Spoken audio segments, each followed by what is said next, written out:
नमो अरियंताणं नमो सिद्धाणं नमो आयर्याणं नमो उज्जयाणं नमो लय सव्वसाहूणम् एषो पञ्चनमुक्कारो सव्वपावपणासणो मङ्गलाणं च सव्वेसिं पठमं होयि मङ्गलं मङ्गलं भगवान् वीरो मङ्गलं गौतमप्रभु मङ्गलं स्थूलिभद्राद्या जैनधर्मोऽस्तु मङ्गलम् अज्ञानतिमिरान्धानां ज्ञानाञ्जनशलाकया नेत्रमुन्मीलितं येन तस्मै श्रीगुरवे नमः। આપણા વિષય ચાલી રહ્યો છે શ્રી બૃહદ સંગ્રહણી ગ્રંથ 12મી સદીના મહાચાર્ય શ્રી ચંદ્રસુરી સોજી મહારાજા સાહેબ દ્વારા વિરચિત આ શ્રી બૃહદ સંગ્રહણી ગ્રંથની અંદર આપણે 4 ગતિના જીવો વિશે અલગ અલગ એવા ગણદ્વારોની અંદર વિચારણા કર્યા બાદ 63 શલાકા પુરુષોની વિશે વિચારણા કરી રહ્યા હતા, જેની અંદર લાસ્ટ ક્લાસ સુધી આપણો તીર્થંકર ભગવંતોની વિચારણા અને ચક્રવર્તી મહારાજની વિચારણા કમ્પ્લીટ થઈ છે। હવે આજે આપણે વાસુદેવની વિચારણા સ્ટાર્ટ કરશું। તો વાસુદેવ દરેક કાળચક્રની અંદર એક ઉત્સર્પિણી અને એક અવસર્પિણી હોય છે। એમાં એક ઉત્સર્પિણીમાં 9 વાસુદેવ થાય અને એક અવસર્પિણીમાં 9 વાસુદેવ થાય। આ રીતે એક કાળચક્રની અંદર ટોટલ 18 વાસુદેવો થાય છે। એમાંથી 63 શલાકા પુરુષ જે આપણે 63નો આંકડો જોઈ રહ્યા છે એની અંદર માત્ર એક અવસર્પિણી અથવા તો એક ઉત્સર્પિણીને વિશે વાત કરેલી છે। એના હિસાબે એક ઉત્સર્પિણી કે એક અવસર્પિણીની અંદર માત્ર 9 વાસુદેવો થાય છે। એમાંય વાસુદેવોને કર્મ પુરુષ કહેલા છે। હવે વાસુદેવ છે કેવા, તો એ માટે શાસ્ત્રકાર ભગવંતો કહે છે કે વાસુદેવોનો જન્મ ઉત્તમ એવા મહારુદ્ધિવાળા કુલની અંદર જ થાય છે, પણ જે ભિક્ષુક કુલ હોય, નીચ કુલ વગેરે એવા હોય એની અંદર ક્યારે પણ કોઈ પણ વાસુદેવનો જન્મ નહીં થાય। નોર્મલી સામાન્યથી બધા વાસુદેવો વૈમાનિકમાંથી જ આવેલા હોય છે, મૃત્યુ પામી, એટલે કે વાસુદેવનો પ્રીવિયસ ભાવ વૈમાનિક દેવલોકનો હોય છે, પણ મતાંતરે બતાવ્યું મનુષ્યમાંથી પણ આવી શકે। તો મતાંતર શા માટે છે, તો એ માટે શાસ્ત્રની અંદર એક વાત આવે છે કે શ્રી મહાનિષિત ગ્રંથ છે એની અંદર 5મા અધ્યાયની અંદર કુવલય આચાર્યના પ્રબંધની અંદર એ પ્રમાણે બતાવે છે કે કુવલય આચાર્ય મૃત્યુ પામીને વ્યંતરમાં ગયા, એટલે વ્યંતર દેવ તરીકે થયા, ત્યાંથી ચ્યવીને કસાઈખાનાના સ્વામી થયા, ત્યાંથી મૃત્યુ પામીને 7મી નરકમાં ગયા, ત્યાંથી નીકળીને હરણ એટલે મૃગ થયા, ત્યાંથી પછી મહિષ એટલે કે પાડા તરીકેનો એમનો ભાવ થયો, એના બાદ મનુષ્ય ભાવની અંદર આવ્યા અને એના બાદ વાસુદેવ તરીકે જન્મ્યા। એટલે આની અંદર વાસુદેવનો પ્રીવિયસ ભાવ કયો થયો, તો મનુષ્ય હતો। એના હિસાબે અહીંયા મતાંતરે મનુષ્ય ભાવ એ પ્રમાણે બતાવ્યું છે, નહીં તો વૈમાનિક દેવલોકમાંથી મૃત્યુ પામીને વાસુદેવના ભાવની અંદર કોઈ જીવ આવે છે। પણ એક વખત આ રીતે મહાનિશ્ચિત સૂત્રની અંદર બતાવ્યું છે, એના હિસાબે કુવલાય આચાર્યનો જે દૃષ્ટાંત છે એના ઉપરથી મતાંતર આવ્યું કે મનુષ્યમાંથી પણ મૃત્યુ પામીને વાસુદેવ તરીકે ઉત્પન્ન થઈ શકે છે। એવા પ્રીવિયસ ભાવમાંથી વાસુદેવ તરીકેના ભાવની અંદર આવે તો તીર્થંકર ભગવંતના માતાને તીર્થંકર ભગવંતના ચ્યવન વખતે કેટલા સ્વપ્ન આવતા હતા, તો 14 મહાસ્વપ્ન આવતા હતા। ચક્રવર્તી મહારાજાના માતાજીને એ જ 14 મહાસ્વપ્ન પણ કંઈક આછા દેખાતા હતા, પણ વાસુદેવ જે છે એમના માતાજીને 14 મહાસ્વપ્નોમાંથી કોઈ 7 મહાસ્વપ્નો દેખાય છે। એમ વાસુદેવો કોણ બને છે, તો જે પોતાના થર્ડ લાસ્ટ ભાવની અંદર બધા જ જે વાસુદેવ છે એક મહાન એવા સંયમી મહાતપસ્વી એવા મુનિઓ થયેલા હોય છે, એટલે સંયમ સ્વીકારેલું હોય છે, તપ જપ સંયમ બહુ એકદમ સરસ રીતે પાડેલું હોય, ઉગ્ર તપશ્ચર્યા, એકદમ અણિશુદ્ધ એવો સંયમ પાલન વગેરે તેઓ કરતા હોય છે। પણ કોઈક ટાઈમે બીજા કોઈકનો વૃદ્ધિ હોય કે બળ હોય એ દેખીને અથવા તો અહંકાર આદિ એવો કોઈ કારણ હોય, એના હિસાબે તેઓ આટલું મોટું પુણ્યનો જે જથ્થો ભેગું કર્યું છે તપ જપ સંયમ વગેરે દ્વારા, એ આખા જથ્થાને વ્યાપારમાં વેસ્ટ કરી નાખે છે। એટલે તેઓ નિયાણું બાંધી દે છે કે કોઈક એવા નિયાણા કરે કે જો મારું આટલા જે પણ તપ સંયમ આદિ જે કર્યો છે એનો પ્રભાવ જો હોય તો આ સંયમના ફળ રૂપે મને આવતા ભાવની અંદર મહાબળ મળે, હું એકદમ બળવાન બનું, અથવા તો ફલાણાનો મારનાર થરું, અથવા તો દેવો પણ મને નહીં હરાવી શકે એવો અત્યંત બલશાળી થાઉં। આવા વગેરે નિયાણાઓ કરી નાખે. અને એના કારણે પછી એ તપ બળ, એ સંયમનો બળ એટલું હતું, એના કારણે તેઓ તપ બળના હિસાબે નિશ્ચય કમ્પલસરી નેક્સ્ટ ભાવની અંદર વૈમાનિકમાં ઉત્પન્ન થાય અને ત્યાં વૈમાનિક દેવાયુષ્ય કમ્પ્લીટ કરીને એના નેક્સ્ટ ભાવની અંદર વાસુદેવ થાય છે. નિયાણું કર્યું હતું એના હિસાબે તેઓ સંસારિક ભોગ સામગ્રીના સ્વામી બને છે. કારણ આ પણ ભોગ સામગ્રી જે પણ મળી છે સાંસારિક રાજસુખ વગેરે, એ પણ શાના કારણથી મળી છે?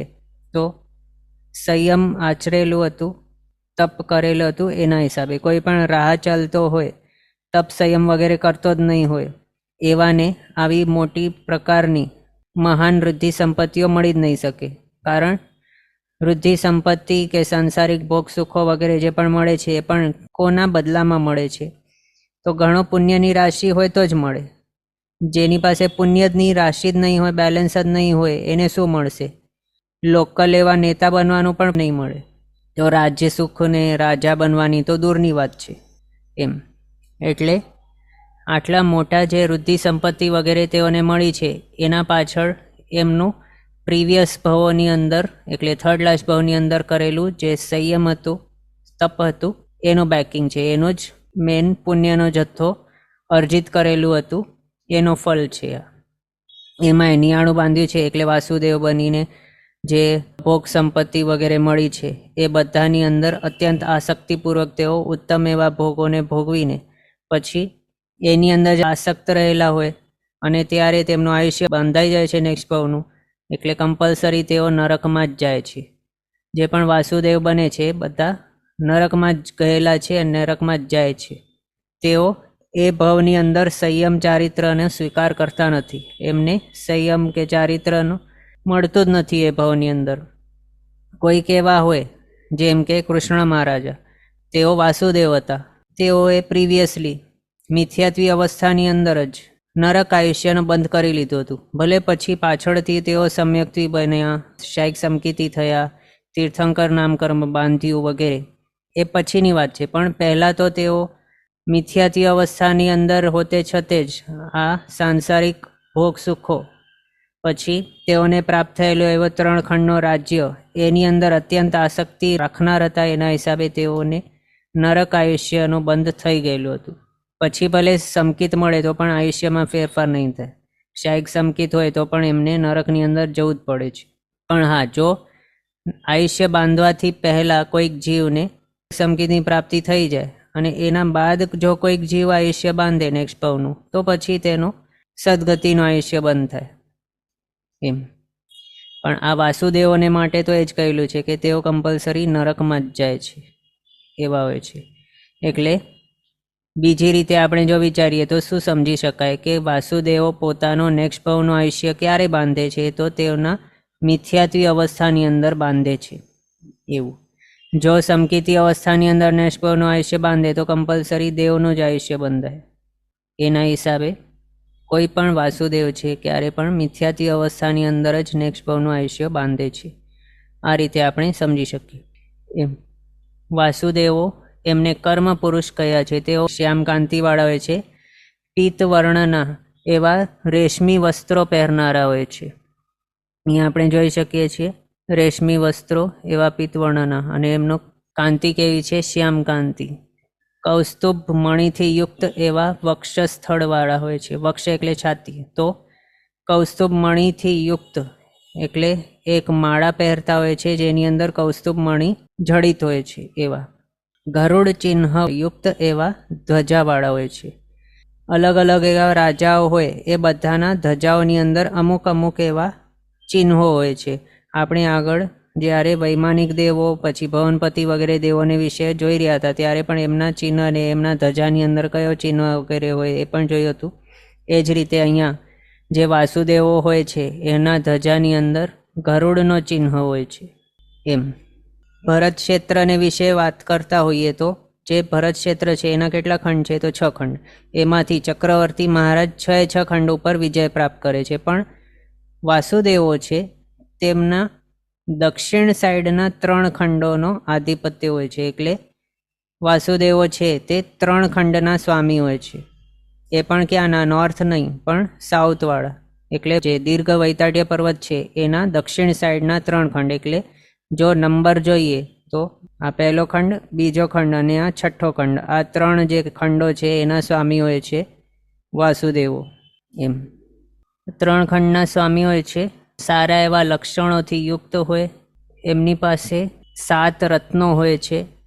પહેલો છે ચક્ર રત્ન, બીજો શાર્ંગ ધનુષ, એને સારંગ ધનુષ પણ કહેવાય છે.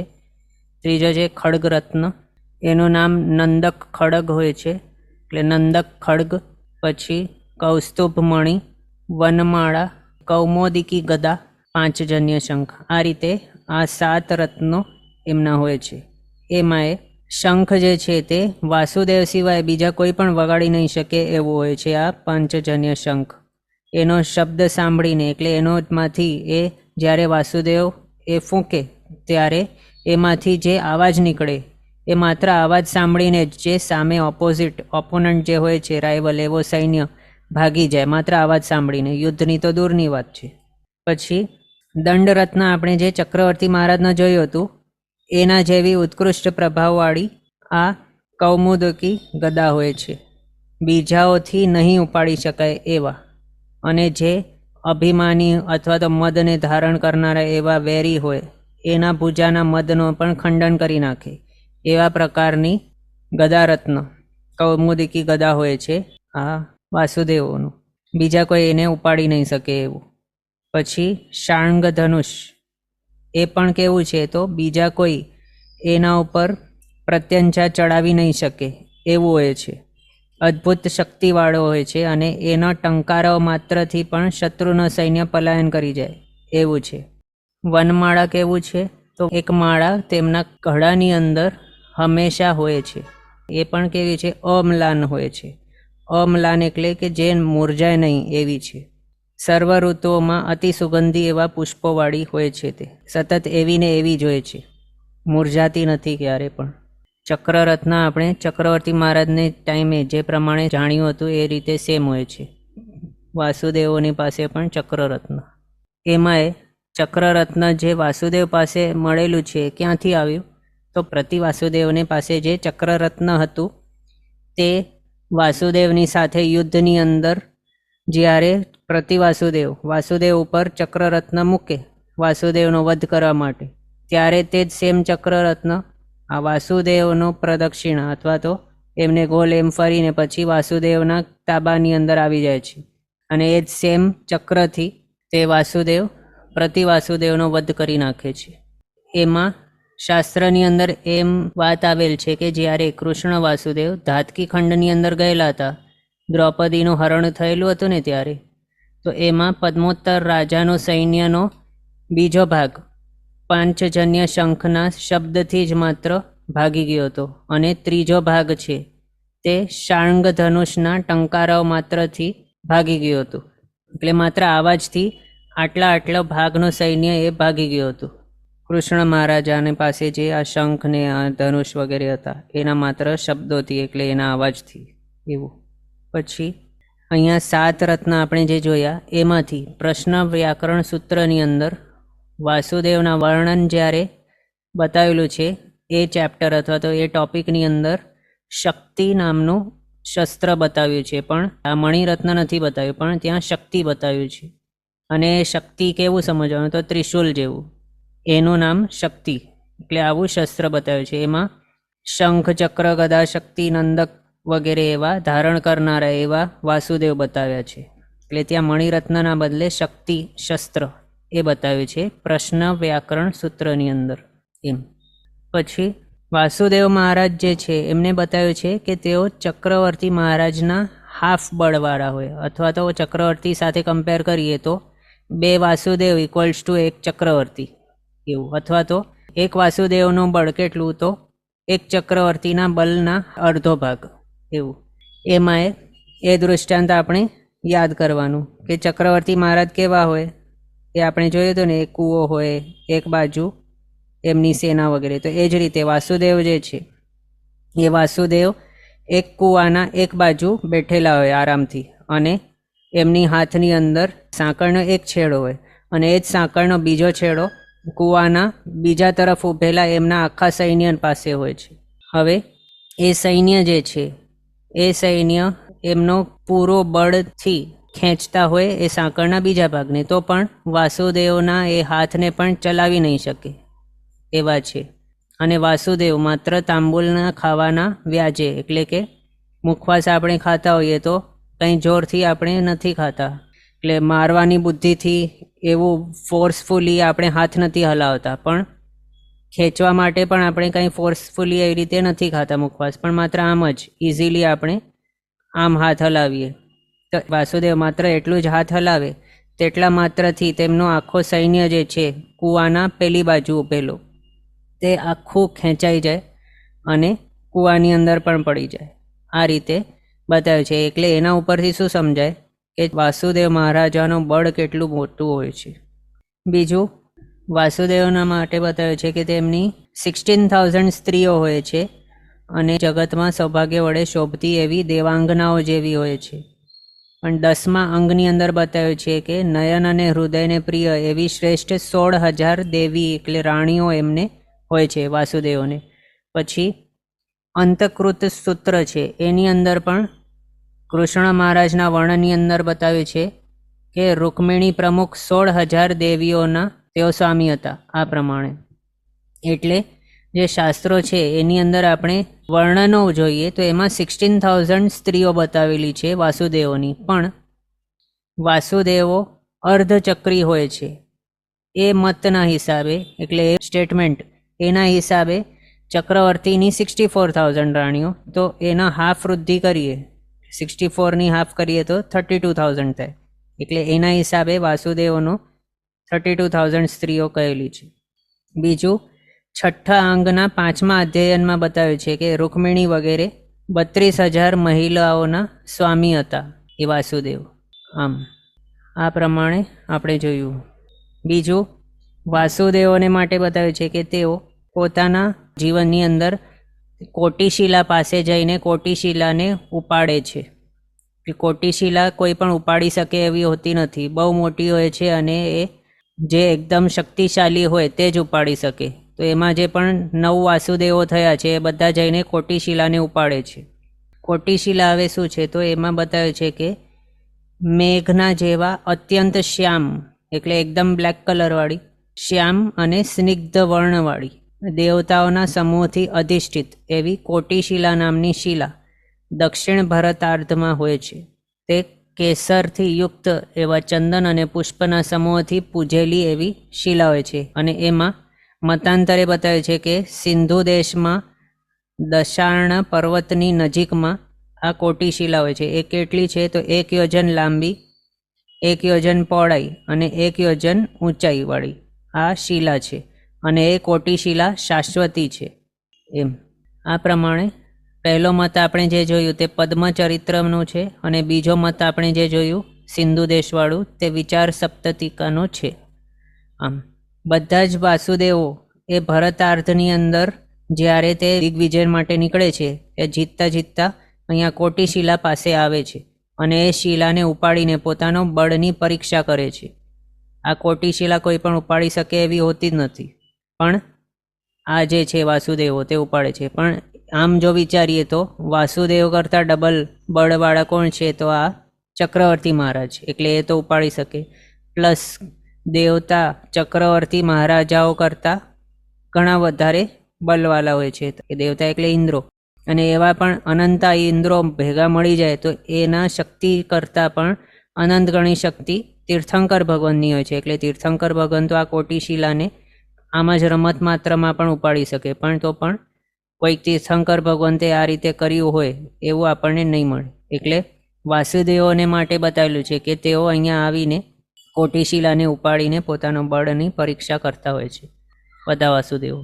એમાં કયા વાસુદેવ કેટલા ઉપર સુધી આ શિલાને ઉઠાવી શકે એ પણ બતાવ્યું છે.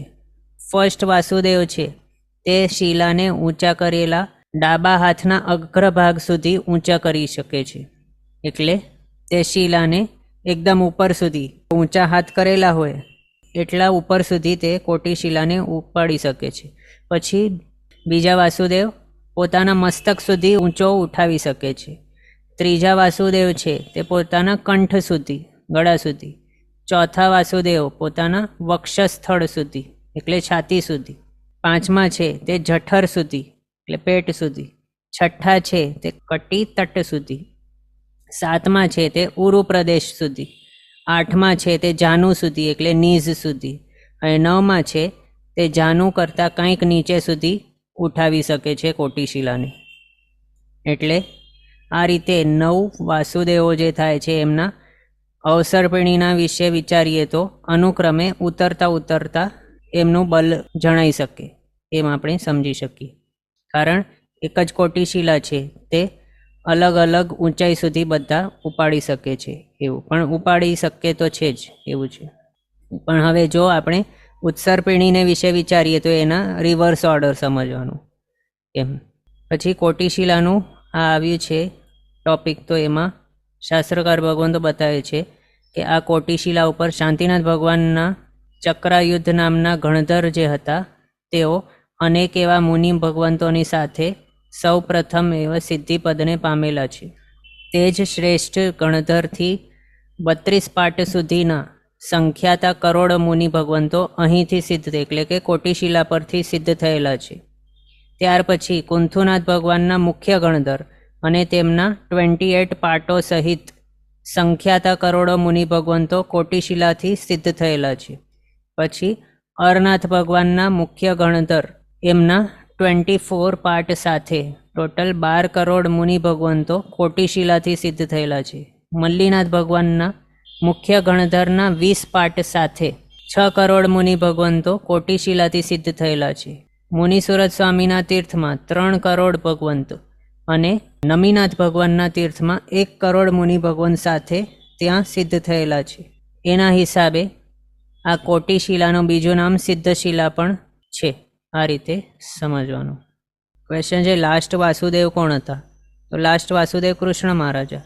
એ પણ આપણે જોવાના છીએ કયા પહેલાં બીજા વગેરે થયેલા છે આ અવસર્પિણીની અંદર તે. એટલે અહીંયા આપણે શું જોયું?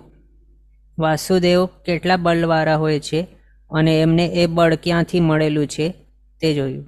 બીજું, વાસુદેવની પાસે જે આપણે આ રત્ન જોયા એ પણ રત્ન આપણા ચક્રવર્તી મહારાજના જે રત્ન હતા તે બધા દેવોથી અધિષ્ઠિત હતા. એ જ રીતે અહીંયા વાસુદેવ પાસે પણ જે રત્ન છે 7 રત્ન દેવ અધિષ્ઠિત હોય છે એમ.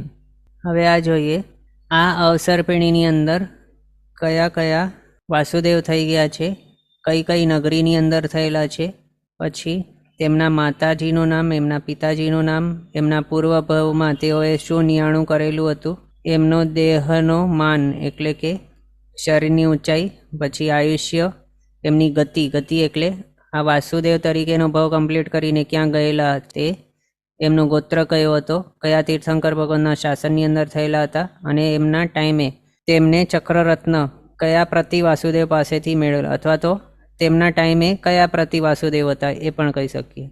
અથવા તો એ પણ કે જે પ્રતિ વાસુદેવે 3 ખંડો ઉપર રાજ્ય સ્થાપિત કરેલું હતું, કોણ પ્રતિ વાસુદેવ હતા કે જેમની સાથે યુદ્ધ કરતા ટાઈમે આ ફલાણા વાસુદેવને તેમની પાસે જે સુદર્શન કે જે ચક્રરત્ન છે એ પ્રાપ્ત થયું, કયા પ્રતિ વાસુદેવ પાસેથી એમને પ્રાપ્ત થયું છે. અથવા તો આ વાસુદેવે કયા પ્રતિ વાસુદેવનો વધ કરેલું છે વગેરે જે પણ કહો એવા ક્વેશ્ચનના આન્સર આ આવે છે. હવે સ્ટાર્ટિંગથી જોઈએ તો સૌથી પહેલાં આ અવસર્પિણીની અંદર ત્રિપૃષ્ઠ વાસુદેવ થઈ ગયા છે. અને આ ત્રિપૃષ્ઠ વાસુદેવ કોણ? તો મહાવીર સ્વામી ભગવાનનો જીવ કે જે આ ત્રિપૃષ્ઠ વાસુદેવના ભવની અંદર શૈયાપાલકના કાનમાં ગરમ એવો શિશુ રેડાવ્યું હતું અને એ સિંહનો પણ વધ કરેલો હતું. અને ત્રિપૃષ્ઠ વાસુદેવની એક અણમાનીતી રાણી હતી. તે બધા લાસ્ટ ભવ એટલે મહાવીર સ્વામીના ભવની અંદર ઉપસર કરવા માટે પહોંચી ગયેલા હતા ત્યાં. તો ત્રિપૃષ્ઠ વાસુદેવ એ પહેલા વાસુદેવ આપણી આ અવસર્પિણીની અંદર. તેઓ પોતનપુર નગરીની અંદર થયેલા હતા. એમના માતાજીનું નામ મૃગાવતી, પિતાજી પ્રજાપતિ રાજા. એમાંય પ્રજાપતિ રાજા જે છે તેઓએ શું કરેલું હતું? તો પોતાની જ જે પુત્રી હતી એ પુત્રી અત્યંત સ્વરૂપવાળી થયેલી હતી. એ સ્વરૂપવાળી પુત્રી ઉપર મોહિત થઈને એ રાજાએ સભાની અંદર પૂછ્યું કે રાજ્યની અંદર સૌથી શ્રેષ્ઠ જે વસ્તુ હોય છે એના ઉપર અધિકાર કોનો? તો આખી સભાએ બતાવ્યું કે રાજાનો જ હોય અધિકાર, બીજો કોનો હોય? તો એ જ સ્ટેટમેન્ટ ઉપરથી રાજાએ કહી દીધું કે મારી પુત્રી આખી નગરીની અંદર શ્રેષ્ઠ છે એટલે એના ઉપર મારો અધિકાર છે. એટલે એ પોતાની પુત્રીને જ પોતાની પત્ની તરીકે બનાવી નાખી. અને એ જ પછી માતા પિતા બન્યા ત્રિપૃષ્ઠ વાસુદેવના.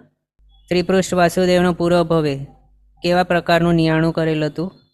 અત્યંત બળવાળો થાઉં અને દેવોથી પણ અજય થાઉં, એવો નિયાણું તેઓએ કરેલું હતું. પૂર્વ ભવની અંદર એટલે થર્ડ લાસ્ટ ભવની અંદર એમ સમજવાનું. દેહમાન શરીર ઊંચાઈ 80 ધનુષની હતી ત્રિપૃષ્ઠ વાસુદેવની. આયુષ્ય 84 લાખ વર્ષનું. મૃત્યુ પામીને 7મી નરકમાં ગયેલા હતા. ગૌતમ ગોત્રવાળા હતા. શ્રેયાંસનાથ ભગવાનના શાસનની અંદર થયેલા હતા. પ્રતિવાસુદેવ હતો અશ્વગ્રીવ. એ અશ્વગ્રીવ પ્રતિવાસુદેવનો વધ કરીને એની પાસે જે ચક્રરત્ન હતું તે ચક્રરત્ન ત્રિપૃષ્ઠ વાસુદેવને પ્રાપ્ત થયેલું હતું.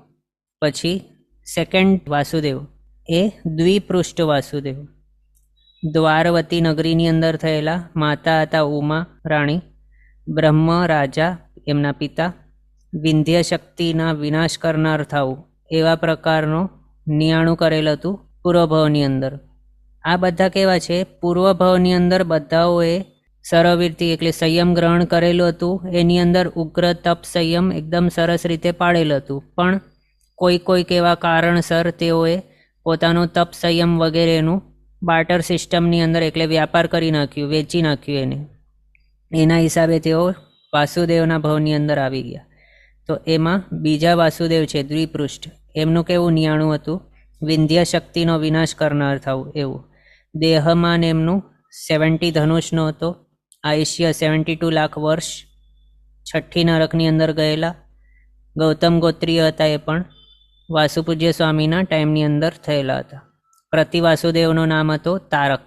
ત્રીજા સ્વયંભૂ નામક વાસુદેવ. દ્વારવતી નગરીની અંદર થયેલા. પૃથ્વી રાણી માતા એમના. રુદ્ર રાજા એમના પિતા. એમનું નિયાણું હતું બલિ રાજાને મારનારો થાઉં. પછી દેહમાન એમનું 60 ધનુષનું. આયુષ્ય 60 લાખ વર્ષ. 6ઠ્ઠી નરકની અંદર ગયેલા. ગૌતમ ગોત્રવાળા વિમલનાથ ભગવાનના સમયની અંદર થયેલા. એમના શાસનમાં મેરક નામના પ્રતિવાસુદેવનો વધ કરનાર થયા. પુરુષોત્તમ નામક ચોથા વાસુદેવ. દ્વારવતી સેમ નગરીની અંદર. માતાજીનું નામ સીતા મહારાણી. પિતાજી સોમ નામક રાજા. પૂર્વભવે સ્ત્રીના હરણ કરનારને મારનારો થાવ આ પ્રમાણેનું નિયાણું કરેલ. 50 ધનુષની અવઘાના. 30 લાખ વર્ષનું આયુષ્ય. 6ઠ્ઠી નરકમાં ગયેલા. ગૌતમ ગોત્રવાળા અનંતનાથ ભગવાનના શાસનની અંદર થયેલા. મધુ કૈટભ નામનો પ્રતિવાસુદેવ હતો, જેમનો વધ તેમને કરેલો હતો. પછી પુરુષસિંહ વાસુદેવ અશ્વપુર નગરીની અંદર થયેલા. અંબકા માતાજી. શિવ રાજા એમના પિતા. પૂર્વ શત્રુનો ઘાત કરનાર થવું આ પ્રમાણે નિયાણું કરેલ. 45 ધનુષનો ઊંચાઈ એમની. 10 લાખ વર્ષનું આયુષ્ય. 6ઠ્ઠી નરકમાં ગયેલા. ગૌતમ ગોત્રવાળા ધર્મનાથ ભગવાનના શાસનમાં થયેલા. નિશુંભ નામક પ્રતિવાસુદેવના હણનારા. પુરુષ પુંડરીક નામક છઠ્ઠો વાસુદેવ. ચક્રપુર નગરીની અંદર થયેલ. લક્ષ્મીવતી મહારાણી એમના માતાજી. મહાશિવ નામક રાજા એમના પિતાજી. સ્ત્રીનું હરણ કરનારને મારનાર થવું આ પ્રમાણે નિયાણું બાંધેલ. 29 ધનુષની એમની શરીર ઊંચાઈ. 65,000 વર્ષનું એમનું આયુષ્ય. 6ઠ્ઠી નરકની અંદર ગયેલા. ગૌતમ ગોત્રવાળા અરનાથ ભગવાન અને શુભમ ચક્રવર્તીના વચના અંતરાની અંદર થયેલ. બલિ પ્રતિવાસુદેવ હતા એમના ટાઈમે. પછી દત્ત સાતમા વાસુદેવ વારાણસી નગરીની અંદર થયેલ. શેષવતી એમના માતાજી. પિતાજી અગ્નિસિંહ. મંત્રીને મારનારો થાવ આ પ્રમાણે નિયાણું કરેલું. દેહમાન એમનું 26 ધનુષનું ઊંચાઈ. 56,000 વર્ષનું આયુષ્ય. 5મી નરકની અંદર ગયેલા. ગૌતમ ગોત્રીય શુભમ ચક્રવર્તી અને મલ્લીનાથ ભગવાનના વચના અંતરાની અંદર થયેલા. પ્રહલાદ નામક પ્રતિવાસુદેવ એમના ટાઈમની અંદર. પછી લક્ષ્મણ 8મા વાસુદેવ એ લક્ષ્મણ હતા.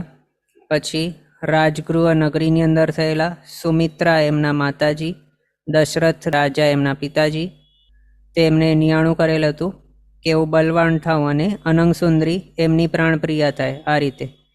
પછી દેહમાન એમનું 16 ધનુષનો હતો ઊંચાઈ, 12,000 વર્ષનું આયુષ્ય, ચોથી નરકની અંદર ગયેલા કાશ્યપ ગોત્રવાળા મુનિસુરત સ્વામી અને નમીનાથ ભગવાનના આંતરાની અંદર થયેલા રાવણ પ્રતિવાસુદેવ હતા, એમનો વધ કરનાર લક્ષ્મણ વાસુદેવ.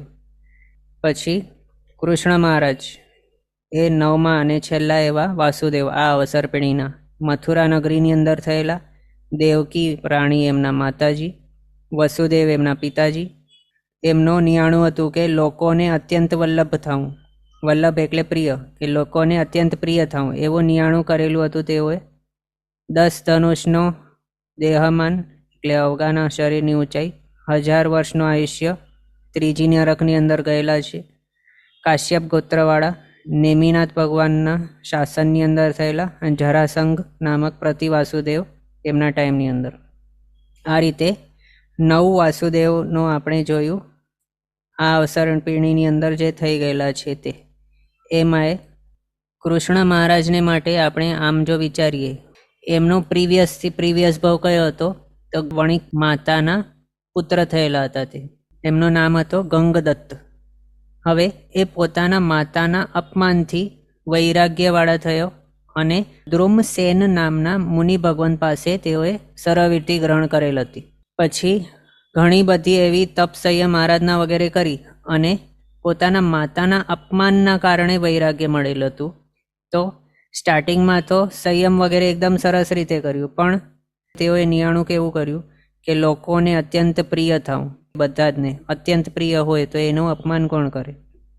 એટલે આ રીતે તેઓએ હસ્તિનાપુરમાં ગયેલા હતા ત્યારે જે પણ સંયમ તપ વગેરે કર્યું છે એ બધા જના પ્રભાવથી લોકોનો અત્યંત વલ્લભ થવું, અત્યંત પ્રિય થવું એવું નિયાણું કર્યું અને સમાધિપૂર્વક મૃત્યુ પામીને મહાશુક્ર નામક 7મા દેવલોકની અંદર તેઓ ઉત્પન્ન થયેલા હતા.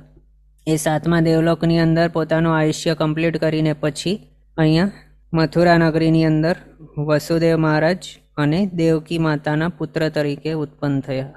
અને તેઓ હમણાં ક્યાં છે તો ત્રીજી નરકની અંદર ગયેલા છે. ત્યાંથી હવે તેઓ મનુષ્ય ભાવ પામશે, પાછું દેવ પણ ઉત્પન્ન થશે અને તે દેવભાવમાંથી અમમ સ્વામી તરીકે તીર્થંકર ભગવાન થવાના છે. હવે તેમની જ સાથે જે હતા એમના બલદેવ કોણ હતા? ત્યાં બલભદ્રજી.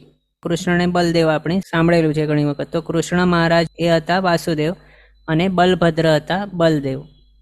એમાં બલભદ્રજી છે તેઓ 5મા દેવલોકની અંદર ગયેલા છે અને ત્યાં 10 સાગરોપમના આયુષ્યવાળા દેવ તરીકે ઉત્પન્ન થયેલા છે. ત્યાંથી હવે તેઓ મૃત્યુ પામીને એટલે કે ભાવ બદલતા જ્યારે કૃષ્ણ મહારાજનો જીવ નેક્સ્ટ જે ઉત્સર્પિણી આવવાની છે એની અંદર જ્યારે અમમ સ્વામી તરીકે તીર્થંકર ભગવાન થશે તો એમના જ તીર્થની અંદર તે બલભદ્ર જે છે તેઓ ઉત્પન્ન થશે અને એમના અમમ સ્વામીના તીર્થમાં જ તેઓ સિદ્ધિપદને પામવાના છે.